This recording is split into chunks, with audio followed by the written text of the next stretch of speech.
keltirib qo'yibsiz. Ammo ba'zi bir ismlar bo'ladi. Bu ismlarni noto'g'ri talaffuz qilish mumkin emas bu ismlar. Masalan, Muhammad Rasul deb qo'ysa mumkin emas. Mumkin emas. Muhammad Nabiy deb qo'ysa mumkin emas. Abdurasul deb qo'ysa mumkin emas. Abdunabiy deb qo'ysa mumkin emas. Bu harom ismlar. Bu ismlarni qo'yishlik shar'an nojoiz, mumkin emas. Kim esa shunday qo'yilgan bo'lsa, darhol o'zgartirib olishga to'g'ri. Tushunarlimi? Goho kimdir ismi Abdug'ofir bo'ladi. Uni G'ofirjon deb chaqirib qo'yishadi. Abdurahim bo'ladi. Rahimjon deb chaqirib qo'yishadi. Bo'ladimi bo'lmaydi? Aytamizki, Allohning ismlari ikkiga bo'linadi. Bir ism bor. Allohning o'ziga taalluqli xos.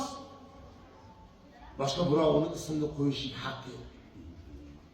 O'sha birinchisi Alloh, Ahad, Somad, Qahhor, Jabbor.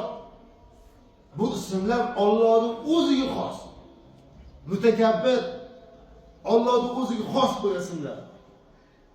Buni yoki iloh bir 10-15-20 ta ismlar bor. Bu ismlarga Abdulni qo'yib qo'shsa bo'ladi. Abdul iloh desiz bo'ladi. Abdul Jabbor desiz bo'ladi. Abdul Ahad, Abdul Somad, Abdulloh, Abdurrahmon. Rahmon faqat Allohning.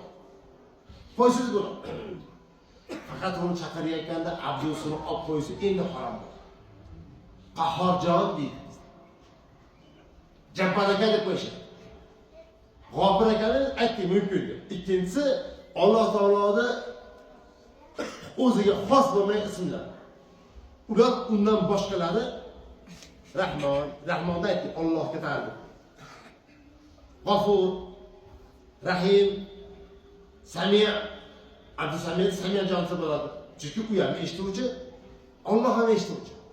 Allohning eshituvchi ismi boshqa, Allohning o'ziga xos, bandaning o'ziga xos.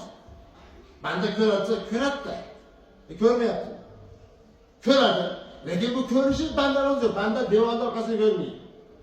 Qariganda 10 metr yarmi ko'rmaydi. Bandaning o'ziga xos. Mumkin bu gap. O'shanday ismlar bo'lsa joiz. Abdusini ayirib, Abdulni yig'ishtirib qo'yib, yana aytsa bo'ladi. Lekin baribir kimi nomi Abdul bilan qo'shilgan bo'lsa, haqqini talab qilsin. Meni otam Abdurahmon deb qo'ygan. Rahmonjon demay, Abdurahmon deng.